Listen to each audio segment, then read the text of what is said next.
दिल्ली में 4 सीटों पर आम आदमी पार्टी जीत रही है, 3 सीटें कांग्रेस के पास है, 7 पर बीजेपी से आप लोगों का मुकाबला है। लेकिन जब पंजाब में जाएंगे तो पंजाब में बीजेपी कहां मजबूत रही है, वहां पर तो आम आदमी पार्टी और कांग्रेस पार्टी आपस में ही लड़ाई कर रही है ना। तो पंजाब में आप अलग लड़िए एक दूसरे के खिलाफ। आप कह रहे हैं कि जमशेदपुर में वो गए हैं चुनावी प्रचार करने, अगर पंजाब जाएंगे आम आदमी पार्टी के मुखिया तो फिर वहां तो कांग्रेस पार्टी के खिलाफ ही उनको प्रचार करना होगा ना, क्योंकि वहां पर तो कांग्रेस पार्टी ही मजबूत है। 13 सीटों पर आम आदमी पार्टी और कांग्रेस के बीच ही वहां की फाइट है। चित्रा जी, कौन सा इंडिया गठबंधन है जो राज्यों में अलग अलग चुनाव लड़ता है और जब दिल्ली में आता है तो कहता नहीं भैया हम तो साथ साथ हैं। चित्रा जी, ये भाजपा की तरकीब होती है कि जब उनको चुनाव प्रचार करना होता है तो सामने कौन है उसको दिन रात गाली दो और राजनीति करो, इधर उधर की बातें करो। आज भी अमित शाह जी दिल्ली में घूम रहे हैं, क्या कह रहे हैं कि आम आदमी पार्टी को हर वोट देने वाला पाकिस्तानी है, ऐसे उल जलूल बयान दे रहे हैं। लेकिन जब आम आदमी पार्टी प्रचार करती है, चाहे वो पंजाब में हो दिल्ली में हो, हम अपने काम गिनाते हैं और हम कहते हैं कि अगर हमने काम किए हैं, अगर केजरीवाल और मान सरकार ने अगर शिक्षा में काम किया हो, स्कूल बनाए हो, अस्पताल बनाए हो, मोहल्ला क्लिनिक बनाए हो, तो हमें वोट दीजिए। हमें किसी को नीचा दिखाने की जरूरत नहीं है, हम अपने काम के बलबूते पे जीतेंगे। और चुनाव हम इसलिए लड़ रहे हैं क्योंकि हमें पूरा यकीन है कि इस टाइम पंजाब 13-0 से जीतेगा, तो जो भी जीतेगा। चलिए, पंजाब में अगर कांग्रेस भी जीती है तो इंडिया गठबंधन ही तो मजबूत होता है, तो इसमें कोई कंफ्यूजन नहीं है। आम आदमी पार्टी इंडिया गठबंधन 4 जून को शपथ लेगी और इस देश को तानाशाही से मुक्ति दिलाएगी। मैं उत्तर कई बार ऐसा होता है कि दो दोस्त जो आपस में लड़ाई करते हैं उनका फायदा कोई तीसरा, जी बोल लीजिए, तीसरा ही उठा लेकर जाता है। गौरव भाटिया जी 2 लाइन में जवाब, उसके बाद बाकी लोगों के पास आ रही हूँ। आपको मालूम है चित्रा जी, दिल्ली की जनता में, भारत की जनता में कितना आक्रोश है पापी आपके कन्वीनर कट्टर बेईमान अरविंद केजरीवाल के खिलाफ। स्वाति मालीवाल एक महिला, एक सांसद नेत्री, आम आदमी पार्टी की मुख्यमंत्री आवास में मुख्यमंत्री के इशारे पर उनके पीए उसके खिलाफ मारपीट करते हैं, गाली गलौज करते हैं, दुर्व्यवहार करते हैं। चित्रा जी, ये बेशरम जवाब जरूर मुख्यमंत्री, बीच में मत बोलिए, बीच में मत बोलिए, बीच में मत बोलिए। ये बेशरम मुख्यमंत्री, एक नेत्री जिसके साथ दुर्व्यवहार हुआ, मारपीट हुई, एक शब्द आज तक नहीं बोल पाया, उसके मुंह में दही जम गई। और आपको मालूम है दिल्ली की जनता क्या बोल रही है? दिल्ली की जनता कह रही है आधुनिक युग के दुशासन तो विभव कुमार है, जवाब देना चाहूंगा, जिन्होंने महिला का उत्पीड़न किया। लेकिन मैं इसको जवाब देना चाहूंगा। आपको मालूम है चित्रा जी, वो दुर्योधन कौन है? अगर बीच में आपने सवाल पूछ लिया, मैं जवाब नहीं दूंगा, ये जान लो। नहीं, अभी आप चुप रहिए, अभी चुप। कौन होते हैं आप? कौन होते हैं यहाँ पे चिल्लाने के लिए? नहीं दूंगा, ऐसे उल जलूल कुछ भी बात करेंगे, गाली गलौज करेंगे एक शो पे। अपनी बारी में, ठीक है। गौरव भाटिया जी अपनी बात को खत्म कीजिए, जैस्मिन जी जवाब देंगे, बाकी 3 लोग भी इंतजार कर रहे हैं। प्लीज गुजारिश है, please please please please. Gaurav ji अपनी बात खत्म कीजिए, जैस्मिन जवाब देंगे, उसके बाद बाकी लोग भी इंतजार कर रहे हैं। बिल्कुल मैं करूंगा। हाँ, दिल्ली की जनता ये कह रही है आधुनिक युग के दुशासन विभव कुमार थे, लेकिन वो दुर्योधन कौन था जिसने निर्देश दिया कि हमारी बहन महिला जो सांसद हैं उनका उत्पीड़न किया जाए? वो दुर्योधन अरविंद केजरीवाल था। और क्या ये शर्मसार नहीं करता? चित्रा जी, बड़ी जिम्मेदारी से बात उठा रहा हूं। सुप्रीम कोर्ट ने कहा था, कंडीशन लगाई अंतरिम जमानत में, 1 मिनट बात पूरी कर लूं। सुप्रीम कोर्ट ने कहा कि he will not make any comment with regard to his role in the present case। शराब घोटाले में कोई वक्तव्य वो नहीं देंगे अपने रोल को लेके। उन्होंने वायलेट किया। सर्वोच्च न्यायालय को चाहिए ऐसे अपराधी को जो महिला विरोधी मैं जवाब ले लेती हूँ, ठीक है, वापस जेल की सलाखों के पीछे डाले। ठीक है, हो गया बस। स्वाति मालीवाल का मुद्दा आपके गले के फांस बन गया है क्या जैस्मिन शाह जी?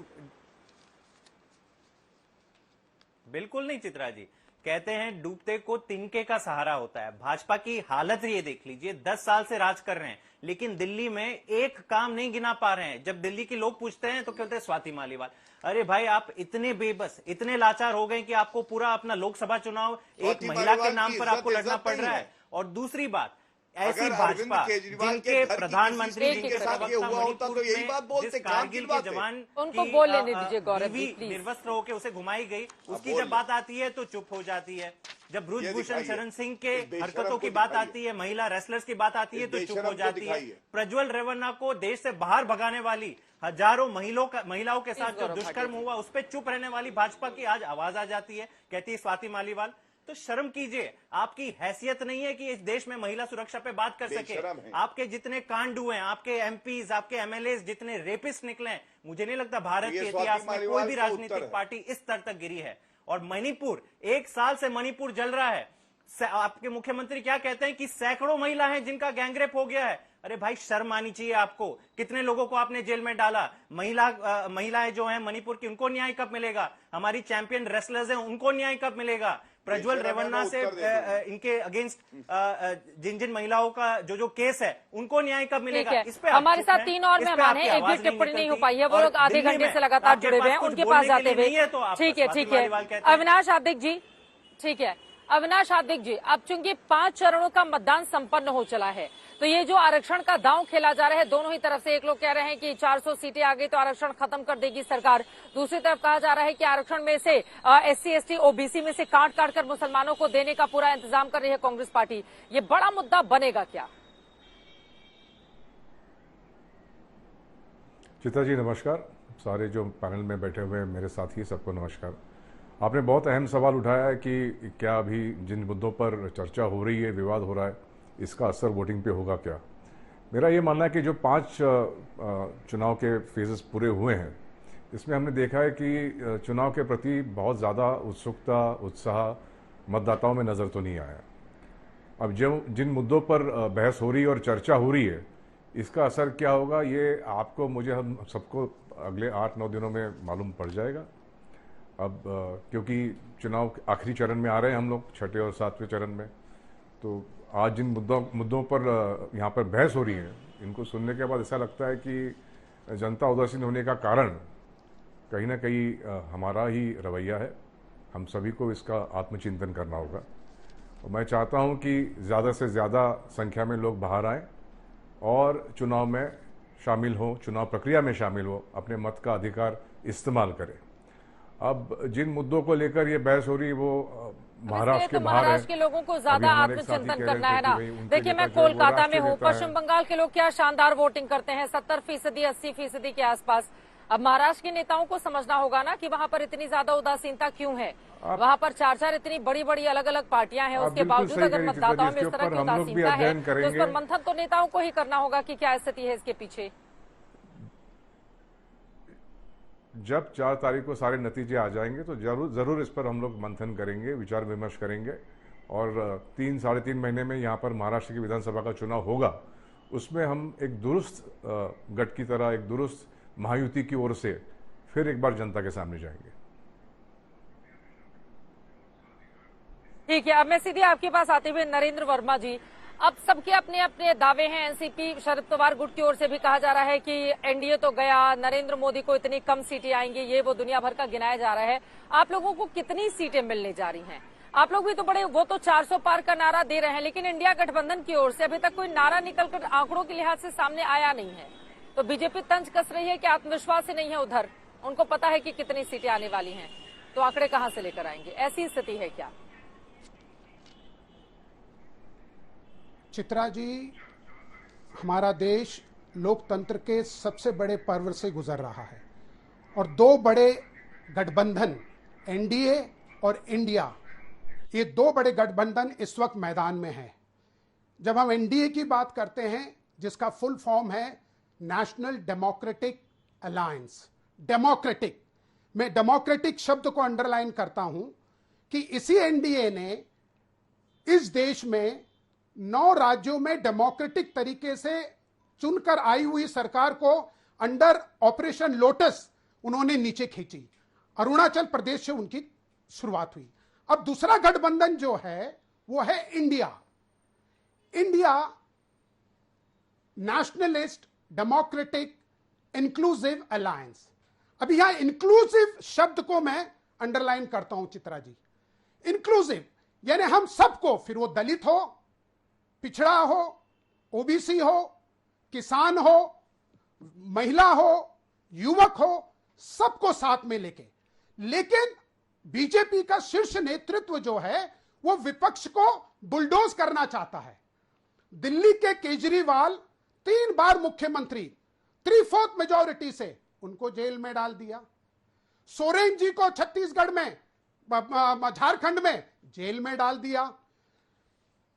लोकतंत्र में विपक्ष की अपनी एक भूमिका है। श्रद्धेय अटल जी ने, जब इंदिरा जी ने पाकिस्तान के 2 टुकड़े किए थे, तो श्रद्धेय अटल जी ने कहा था उनको जगदम्बा का रूप है ये। और जब हम चीन के साथ हारे थे, नेहरू जी पंतप्रधान थे, श्रद्धेय अटल जी पहली बार लोकसभा में जीत कर आए थे, यंग टर्क थे। उस वक्त राष्ट्रपति चीन के भारत के दौरे पे आए थे और हमारा लोकसभा का सत्र चल रहा था। और नेहरू जी को पता चला कि अटल बिहारी नाम का एक नया यंग टर्क कल ये लोकसभा में मुद्दा उठाएगा। नेहरू जी ने खुद अटल जी को फोन किया कि ऐसा ऐसा है, हम हारे हैं मानते हैं, लेकिन वो आ रहे हैं राष्ट्रपति, चीन के राष्ट्रपति, तो आप ये देखें कि हमारा लोकसभा का जो सत्र है वो सुचारू रूप से चले। आपको पता है अटल जी ने क्या किया? आदरणीय नेहरू जी के शब्दों को मान देकर वो लोकसभा में उस दिन गए नहीं। ये विपक्ष और सत्ता दल के आपसी समझ है। लेकिन आज की राजनीति क्या है कि विपक्ष को बुलडोज करो। अभी मैं बताता हूं आदरणीय प्रधानमंत्री जी, महाराष्ट्र में, उत्तर प्रदेश में वो देख रहे कहीं ना कहीं हमारी सीटें कम हो रही है, इसीलिए दूसरा बड़ा राज्य यानी महाराष्ट्र 48 सीटें आती है। पिछली बार उनको 41+1 यानी उनको 42 सीटें मिली थी। एनसीपी को 4 सीटें, कांग्रेस को 1 और एआईएम को 1 सीट मिली थी। चित्रा जी, हमारी पार्टी तोड़ी, शरद पवार जी की, उद्धव जी की पार्टी तोड़ी, हमारा निशान ले गए, नाम ले गए, लेकिन जनता आज भी एनसीपी और शिवसेना और कांग्रेस, इंडिया का जो गठबंधन है उसके साथ खड़ा है। 4 जून को जब रिजल्ट आएगा चित्रा जी,